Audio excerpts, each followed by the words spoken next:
Greetings, everybody. Good to be here. Good to see you all. Good to be back, even if it's only it's only a few hours, really. Yeah. Portland snapped me up this time, and I won't be around for the Papa. I'm out of here.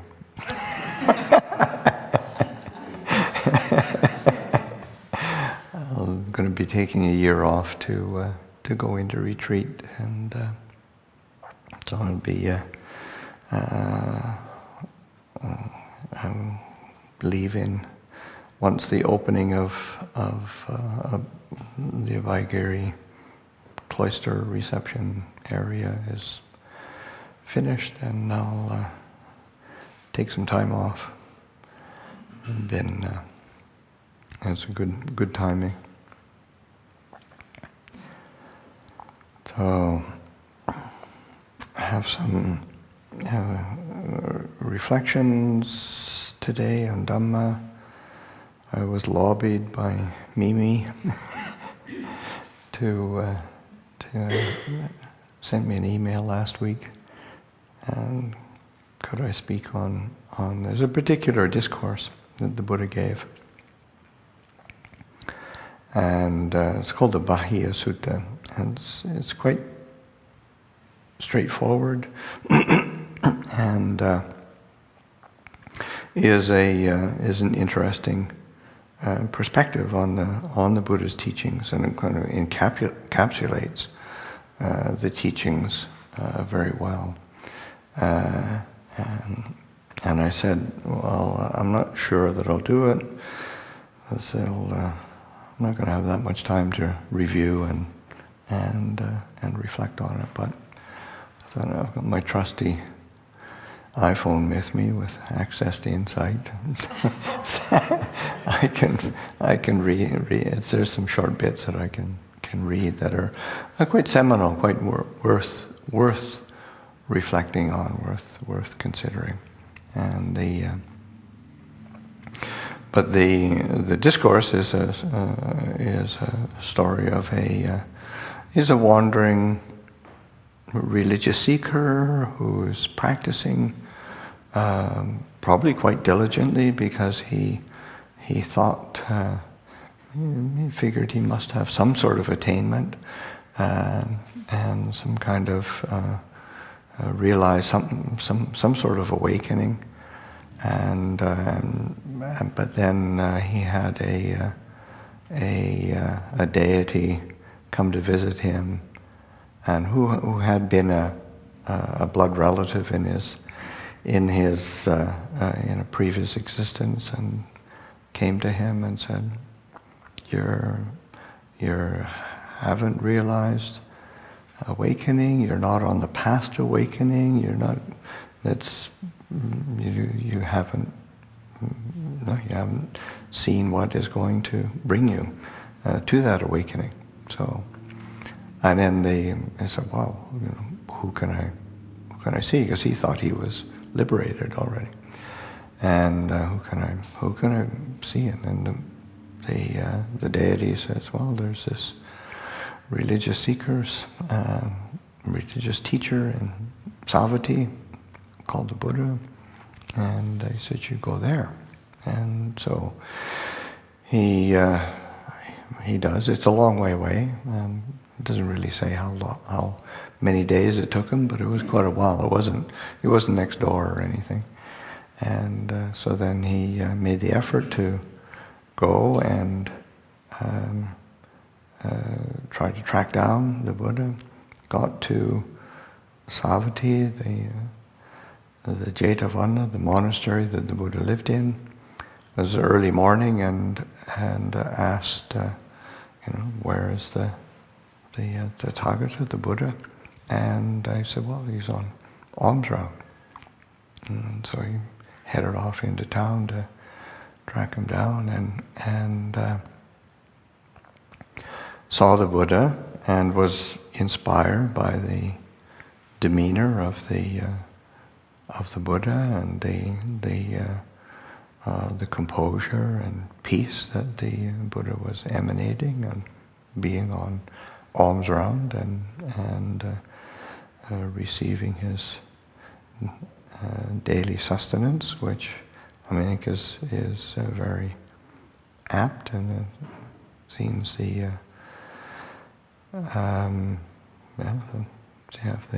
see how important that alms round is even in the time of the Buddha. The Buddha himself going on alms round and bringing that sense of composure and the image of the religious seeker into the daily life and perception of the people in the world.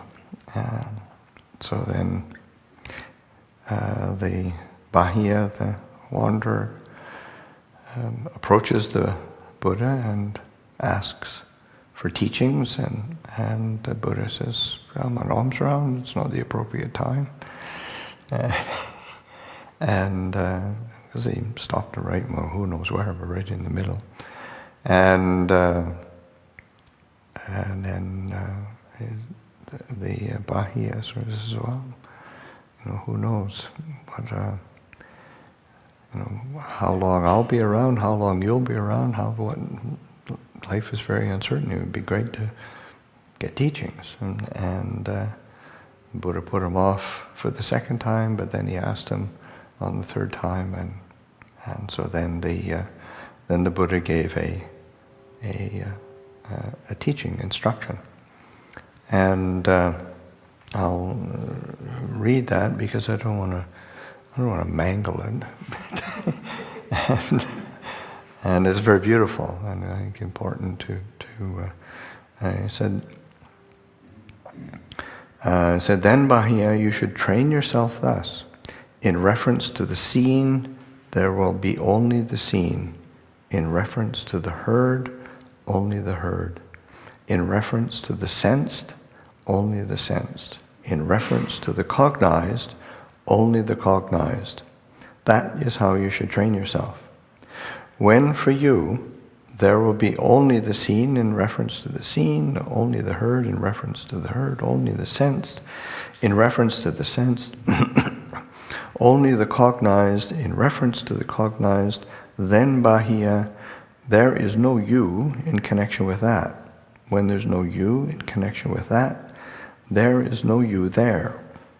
When there is no you there, you are neither here, nor yonder, nor between the two. This, just this, is the end of suffering, end of stress, end of dukkha." So, oftentimes it's picked up as a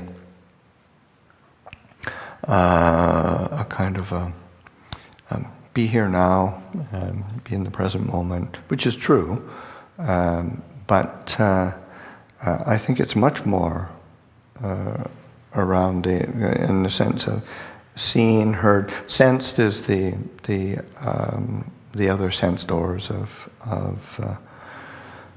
nose, tongue, body, and the cognized, whatever we, in terms of the mind, our moods, our feelings, or perceptions, whatever is associated with the mental formations and moods, and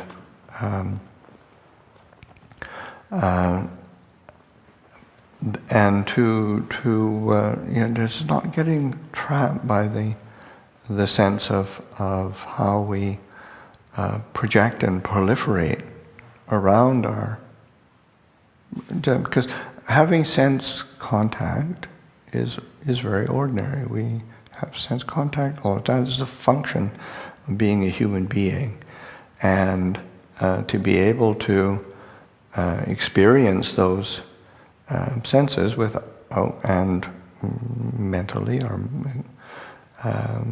and have the responses, reactions to that, without getting trapped into the projections around me and did I get it right? Did I get it wrong? What do people think of me? Did I get it? Was it good? Was it bad?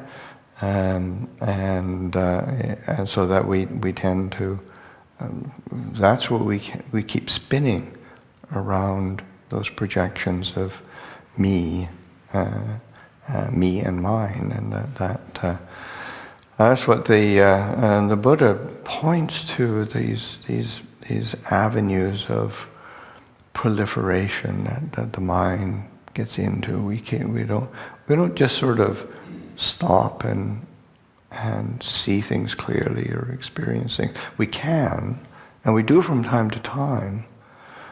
So it's very helpful to remember that we can do that. To actually sort of, I didn't make a problem out of this. Or it didn't get complicated, because that's what they say. Proliferation is. I mean, there's that tendency to add on layers of experience that are quite unnecessary and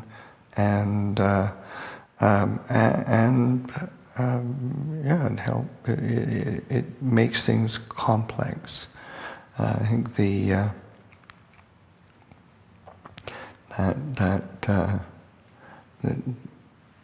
one of the things that I'm thinking of, there's a discourse where the Buddha talks of the characteristics of a great being, and of course they're virtuous, and they're mindful, and they're wise, and they're put forth effort and all that, so one of the monks had this insight and came to the Buddha to sort of check it out, and the Buddha said, yes, that's all of that, but there's one more, and it delights in simplification, and this are delights in non-complication. So it's that mind of clarity is delighting in non-complication. So that sense of just seeing, and we've always have the opportunity to return to our sense basis of our what we're experiencing, the seen, the heard, the sense, the cognized. We always have a foundation to come back to that simplicity and non-complication. But it's the story of me that starts it all ramping up and getting complicated. So I think it's a really, because sometimes the sutta is either overly simplified or popularized, in the sense of, if you're just sort of, that kind of be here now,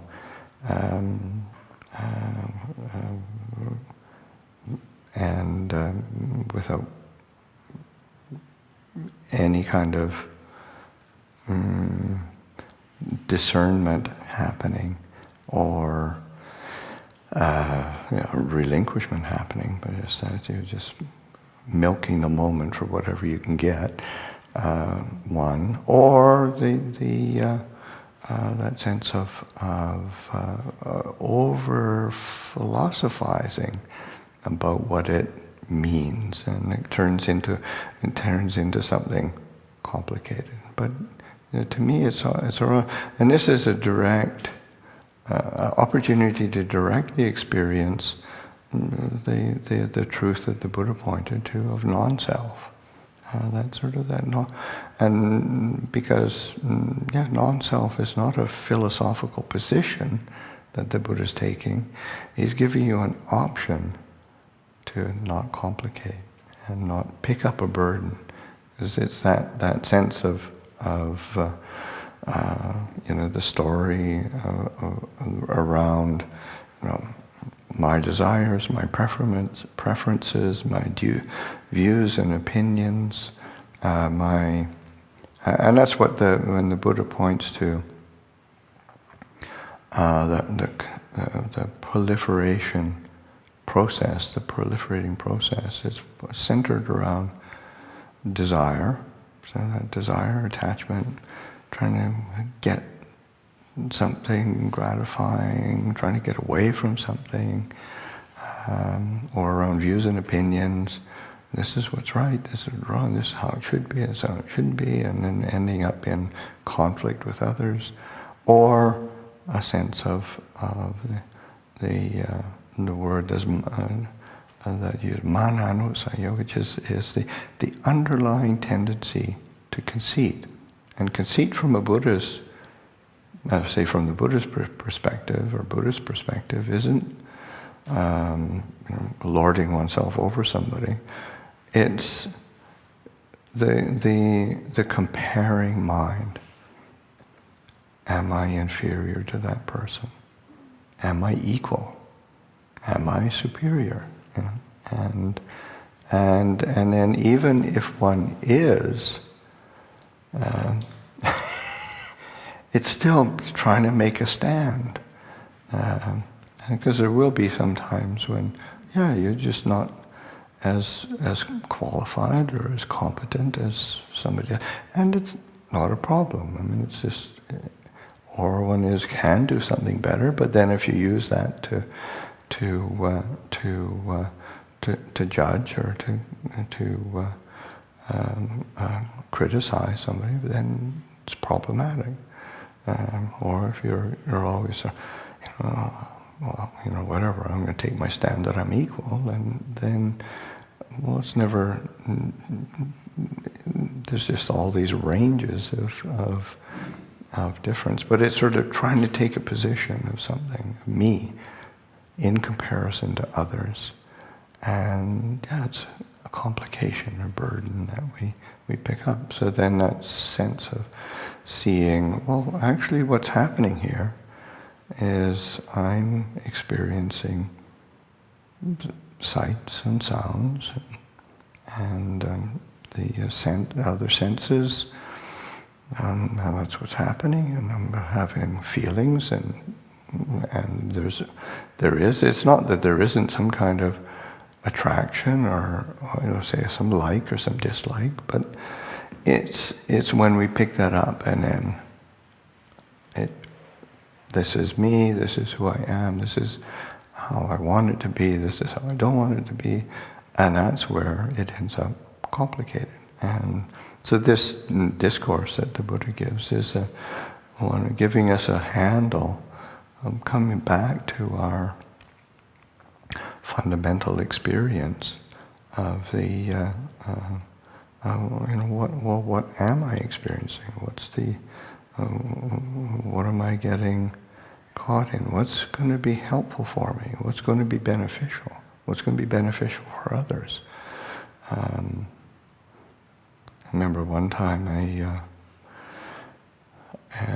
there was a monk in our tradition, a Western monk, who was living in a branch monastery, and he'd been away from the main monastery with Ajahn Chah there for quite some time. He was experiencing some difficulty. I mean, one just with that being away. He was experiencing illness, and it was a very remote branch monastery. And but anyway, Ajahn Chah came to visit, and he was just delighted, elated, and then in chatting with Ajahn Chah, and he was, I just feel I'm kind of cast adrift here. I don't have any direction. I don't have any. I feel like I don't have a teacher. There's the teacher here. It just doesn't seem so inspiring. And when Ajahn Chah said, that's funny. You've got 6 teachers, and you're not listening to any of them. And the monk was confused. Of course, he didn't see where this is going.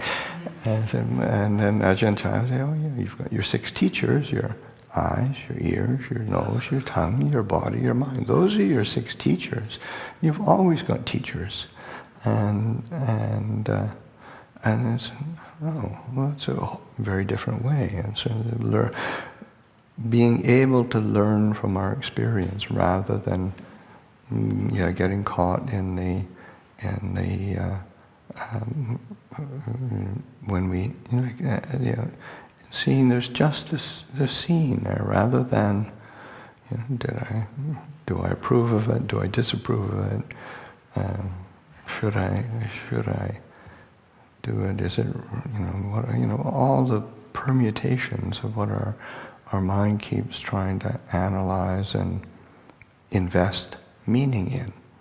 So then that ends up being the complication, the difficulty, and so recognizing that we've got options, and the teachings of the Buddha, the path that the Buddha gives us pretty clear parameters for having a fundamental integrity in our actions of conduct and speech. We've got the opportunity to reflect on the aspects of how to bring the mind to a place of stillness and clarity, and to work on that. And then sometimes it's successful, sometimes it isn't, but it's not really we don't have to impart the sort of a judgment on ourselves in some way, and reflections on wisdom and discernment, where they say, these are impermanent, uncertain, changing phenomena. They're unsatisfactory.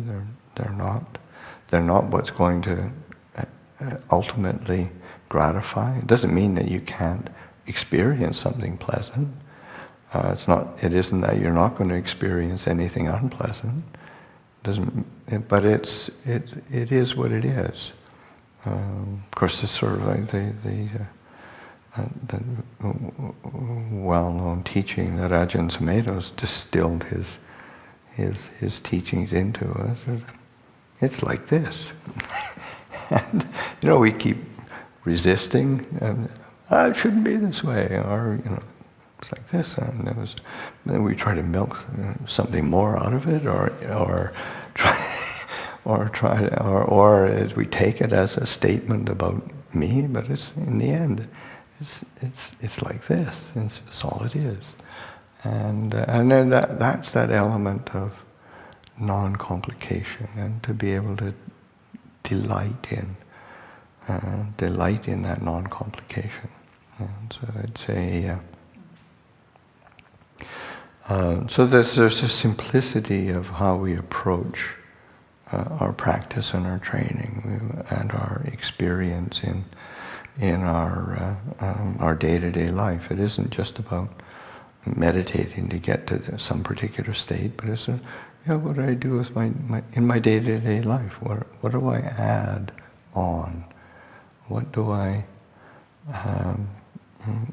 I invest in that tends to complicate? And how do I just come back to seeing the seen in the seen, the heard in the heard, the sense in the sense, the cognized in the cognized, and then that aspect of, because what it does come back to as well is, how can I be content with that? Why does my mind keep going to discontent, or to discontent, judging, and what's the dynamic there?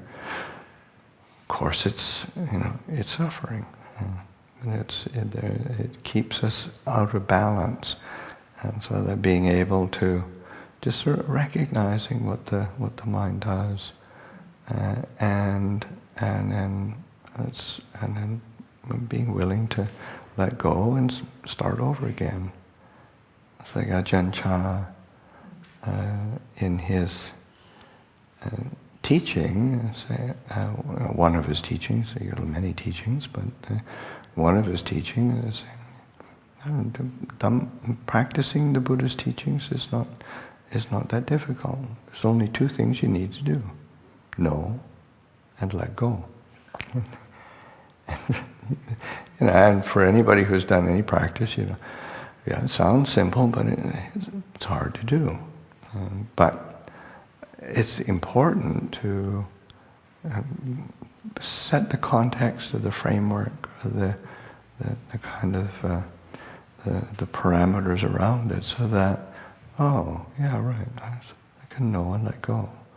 And when we do that, we start over again, and in moment to moment. Okay, there's the seen and the seen, the heard and the heard, the sensed and the sensed, cognized and the cognized. Oh, okay, knowing and letting go. So it's just this fresh space of clarity without having to carry a big me in it. Or there's no you there. There's no, it's not there, not in between, not any place else, because it wasn't anyway. It was never. It wasn't. It's like when the Buddha speaks of the different forms of attachment, clinging, in Pali, upadana.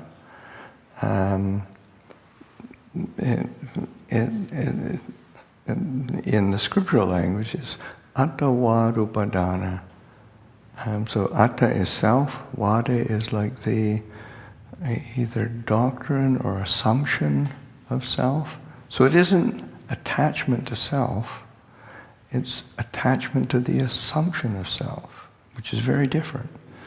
Because we haven't, it doesn't have a solid intrinsic element to it. We assume it into being, and it keeps shifting and changing on us all the time. So it's good to help. It's incredibly helpful. It's not that we go around with just spaced out zombies, but you can actually have a real clarity and say, oh, this is what I'm experiencing, this is what I'm feeling, this is the reaction that's there.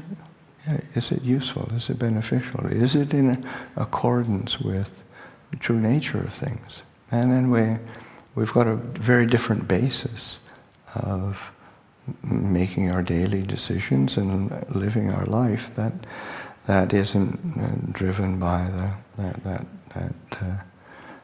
kind of the tyranny of self, because I think it's because it feels very strong. It's this sense of self, sort of me, and it sort of reaches up and grabs you by the throat. But that's what it feels like. But then you keep investigating and watching and looking at it from a different perspective. You realize, oh, there's also this opportunity to just know and let go. And that's our place of peace. So I'll offer that for reflection this evening.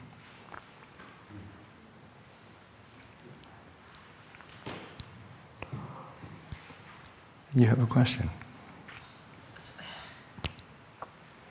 So, views and opinions. Do you think views and opinions always are backed up by this delusion of self?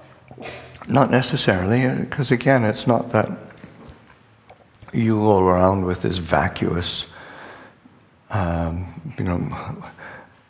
Buddhist inability to see anything, to make any kind of decision. But it's when we cling to it, and I'm right, I'm wrong. It should be this way, it should be that. But if it's based on much more on an experiential level of, because that's what the reflection is much more around when this is put in to play, and this happens, and then this result arises from it. So that one was looking, and does it lead to happiness and well-being? Does it lead to suffering and difficulty?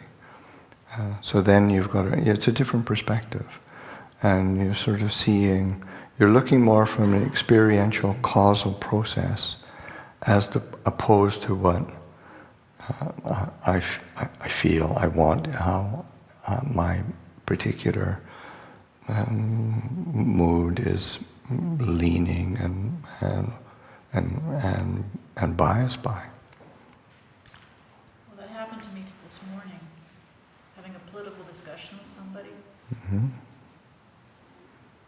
And I had a strong view and opinion. Yeah. And I thought it was right. It happened to have been right. Definitely I could feel the sense of self, I've got to make this case. Yeah. But then I had this kind of realization, well, I think I'm pretty sure I'm right on this, but I don't have to make the case. Yes. Or cling to it. Yep. I made my statement. Yeah. And I did think the guy was kind of being an idiot, but that view and opinion was not the view and opinion that I cared, that was probably real.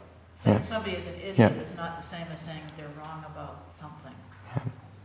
Yeah, and it also, when we, just sort of seeing that, okay, is this worth investing my time and energy in? Is it going to bring any benefit for them or myself? So that if you're invested in the view or the opinion, then you're going to commit to it, and it's just is a burden. Whereas you can sensitively assess the situation, and then see, well, what would be a suitable, either one, just to back off, or to find another way to approach a person who has an opposing view, because they're looking at them as another being who is subject to aging, sickness, and death and suffering, and that's a different opinion as opposed to this idiot who's in front of me.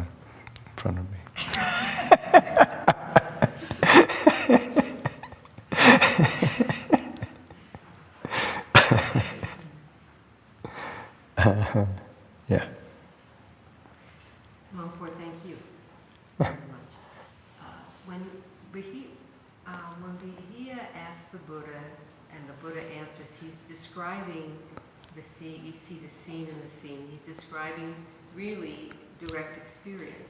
This is direct experience.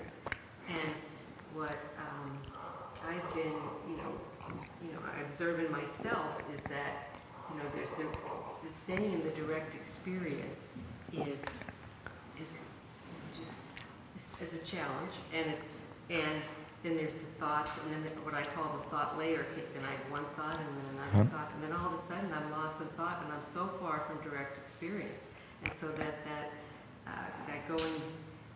returning to the direct experience is, I really appreciated the thought about what Ajahn Shah's teaching about to know and let go. That's a great 3 words to kind of narrow it down to. Could you share with us your own, obviously you're the abbot of a monastery, but you still have daily activities and lots of stuff going on.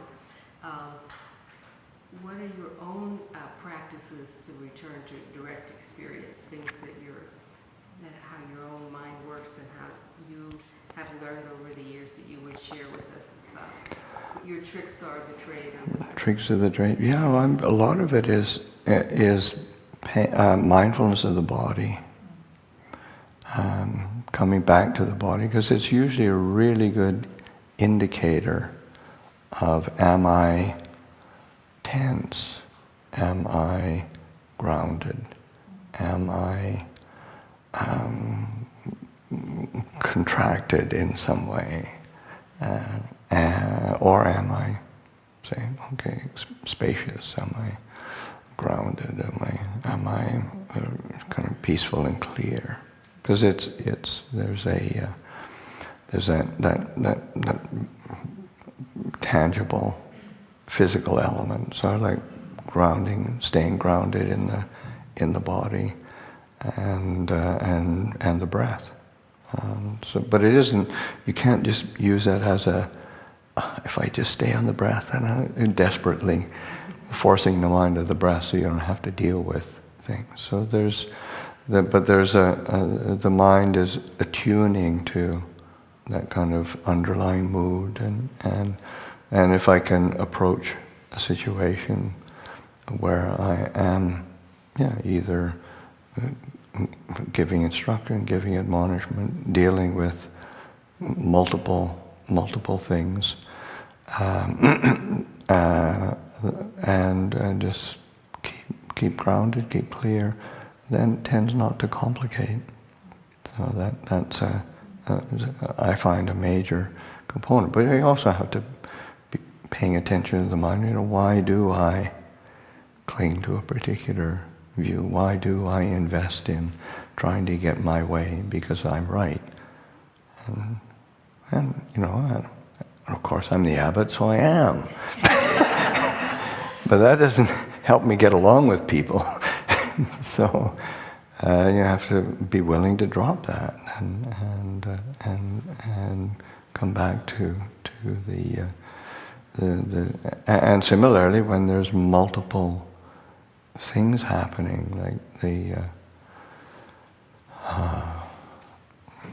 just with people in the community or things outside the community. When you've got several things happening at once, and then there's a demand for attention, and you have to be ready to roll with it, and that knowing and letting go, and being grounded in the kind of mind, the body experience. So, okay, well, what's it feeling like? And you got a good sense of it.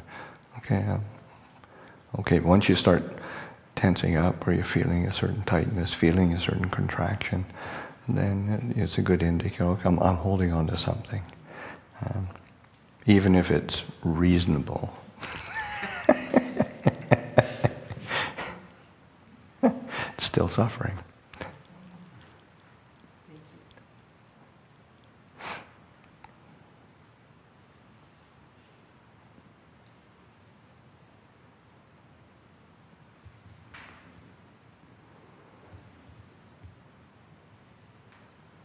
Yeah, go ahead. So the idea of not self then is kind of distilled into the idea of everything isn't about me. Mm. It's kind of what I'm gathering, rather than there's nothing here. Absolutely.